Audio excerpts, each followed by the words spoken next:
con un epitelio simple. Ahí ven la línea negra, esta que están viendo aquí, es la membrana basal. Todo lo que está por arriba es lo que va a determinar las capas. En este caso son todas una sola hilera de capas, pero van cambiando las formas. Aquí tendré cilíndrico, estos serán cúbicos, estos también cilíndricos, estos serán planos, ¿sí? Cambian la forma, pero la capa siempre es una sola. Por eso es epitelio simple.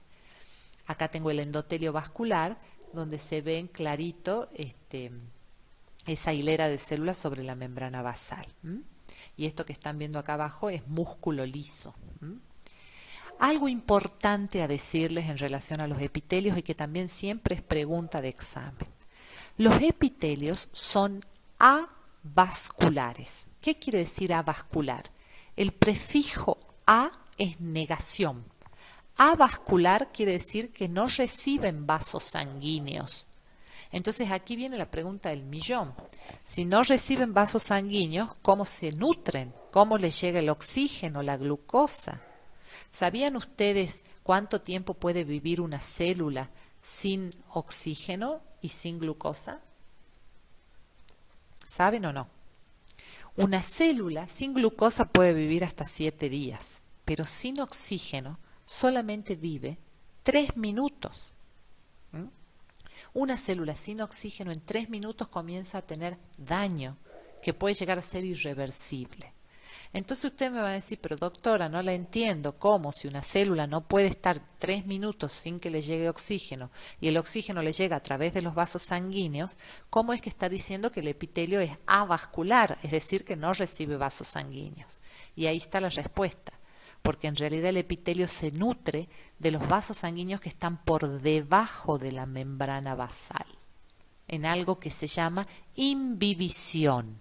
Se nutren por imbibición de los vasos sanguíneos que se encuentran por debajo de la membrana basal. Entonces, es fundamental entender eso. Los epitelios necesitan estar adheridos a una membrana basal y tener abajo un corion, que es la parte donde están los vasos sanguíneos y que lo nutren a ese epitelio. Muy bien. Ese corion, les cuento yo, va a ser de tejido conectivo. Todos los epitelios asientan sobre una membrana basal y por debajo está el conectivo. Si nosotros hemos dicho que los vasos sanguíneos pertenecían al tejido conectivo. Entonces siempre van a ver relacionados ustedes el tejido epitelial con el conectivo, porque el conectivo es el que le va a dar la nutrición, el soporte, la conexión, todo lo que hemos visto en la clasificación del principio.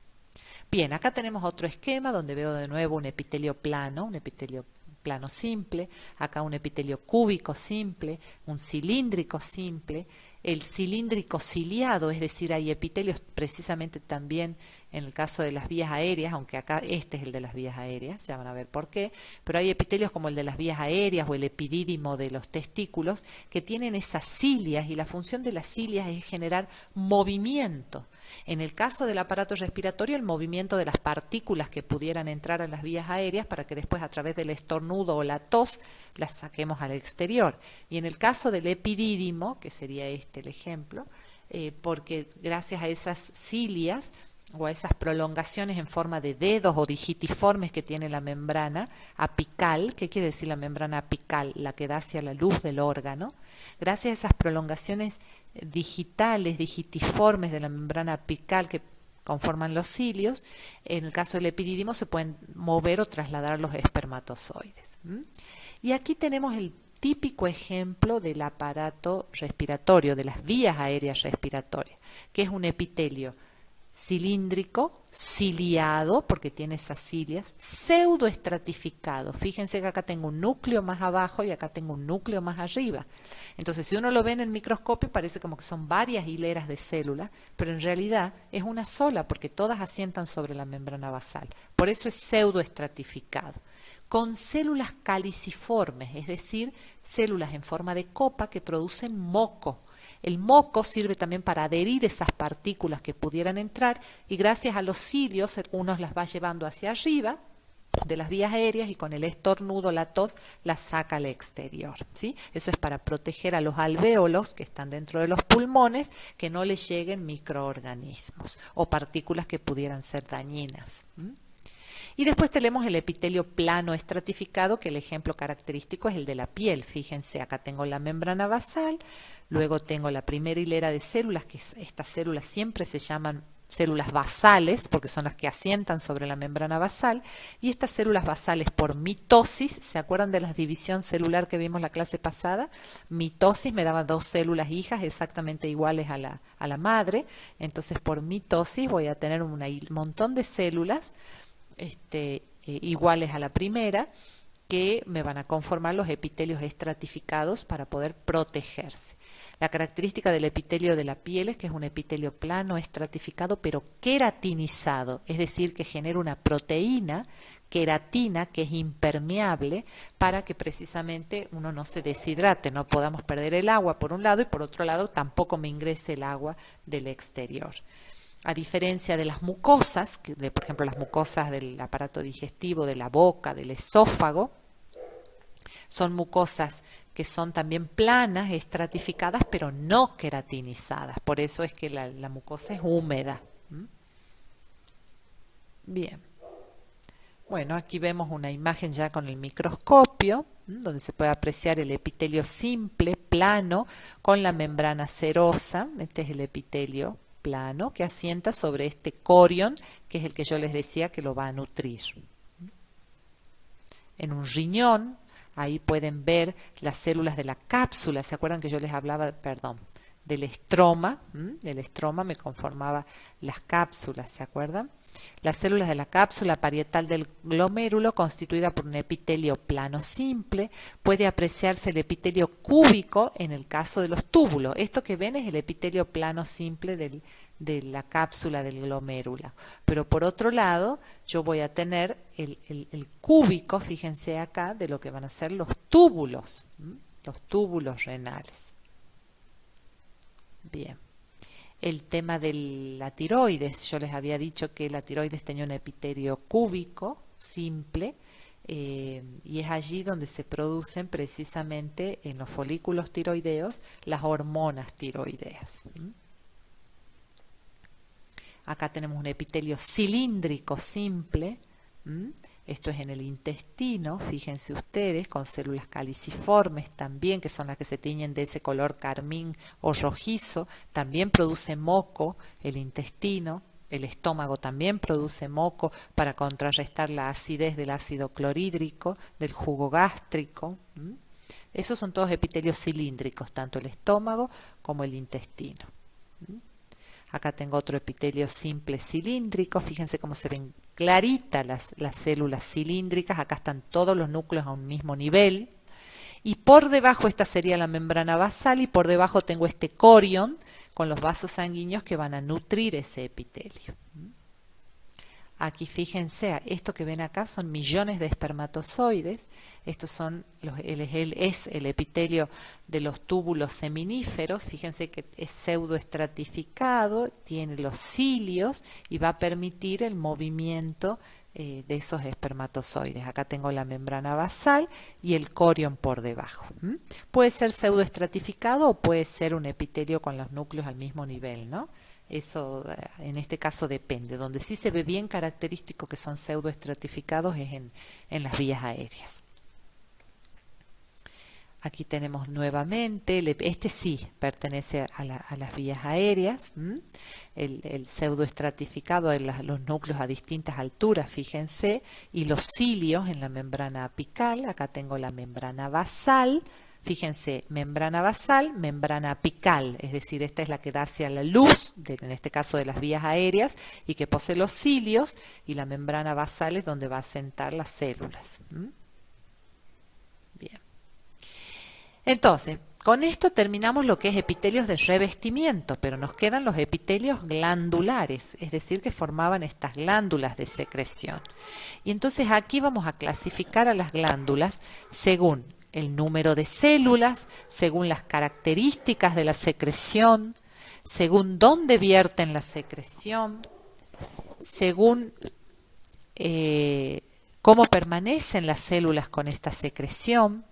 Entonces vamos a decir que según el número de células, las glándulas pueden ser unicelulares o multicelulares, es decir, una sola célula, el ejemplo característico es las células caliciformes que acabamos de ver en el aparato respiratorio, en el aparato digestivo.